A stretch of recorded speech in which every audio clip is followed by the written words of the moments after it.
Hi friends, welcome to my world Rama Kalyani. ఈరోజు నేను simple and tasty recipe చూపిస్తున్నాను friends. అది కందిపప్పు రైస్. టేస్ట్ అయితే చాలా బాగుంటుంది. ఇంట్లో ఏ వెజిటబుల్స్ లేనప్పుడు ఇది చేసుకోవడం చాలా చాలా ఈజీ అండి.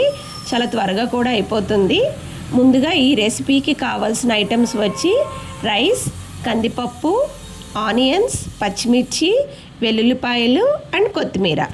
ముందుగా ఒక బౌల్లో 1 కప్పు రైస్, 1/2 కప్పు కందిపప్పు రెండు వేసి బాగా వాష్ చేసుకోవాలండి.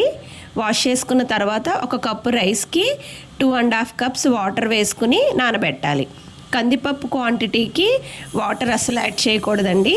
ఈ రెసిపీ కుక్కర్లో కంటే రైస్ కుక్కర్లో చాలా బాగుంటుంది. అందుకే రైస్ కుక్కర్లో చేయడం వల్ల 1 కప్పుకి 2.5 కప్పులు నీళ్ళు పోస్తున్నాను. మీకు కరెంట్ కుక్కర్ ఇష్టం లేదు, డైరెక్ట్గా కుక్కర్లోనే చేయాలి అనుకుంటే 1కి 2 కప్పులు నీళ్లు మాత్రమే పోయండి. కందిపప్పును కూడా ముందుగా యాడ్ చేయకూడదు. విజిల్ పెట్టే ముందు కందిపప్పును యాడ్ చేసి విజిల్ పెట్టండి. ఫస్ట్ గిన్నెలో ఆయిల్ వేసి బాగా హీట్ అయిన తర్వాత 2 స్పూన్స్ పచ్చిశనగపప్పు, 1 స్పూన్ మినప్పప్పు, 1/2 స్పూన్ జీలకర్ర, 1/2 స్పూన్ ఆవాలు, కొంచెం కరివేపాకు, ఇంగువ అండ్ పచ్చిమిర్చి వేసుకుని బాగా వేగనివ్వాలి. అలా వేగిన తర్వాత ఆనియన్స్ వేసి మగ్గనివ్వాలి. ఆనియన్స్ జస్ట్ సాఫ్ట్ అయితే చాలండి, ఎక్కువగా ఫ్రై అవసరం లేదు. ఆనియన్స్ సాఫ్ట్ అవ్వగానే నానబెట్టిన రైస్ని వేసుకోవాలి.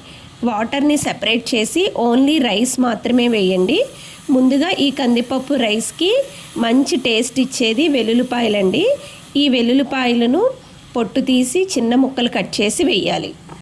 2 మినిట్స్ రైస్ ఫ్రై చేసిన తర్వాత సెపరేట్ చేసిన వాటర్ యాడ్ చేసి సరిపడినంత సాల్ట్ వేసి మూత పెట్టండి.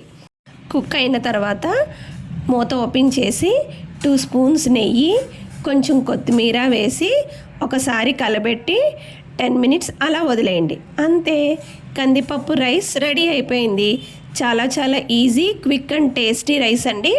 ఈ రైస్కి కాంబినేషన్ ఆవకాయ చాలా చాలా బాగుంటుంది. మీరు కూడా ట్రై చేసి టేస్ట్ ఎలా వచ్చిందో నాకు కామెంట్ చేయండి. Please like, share and subscribe my channel friends.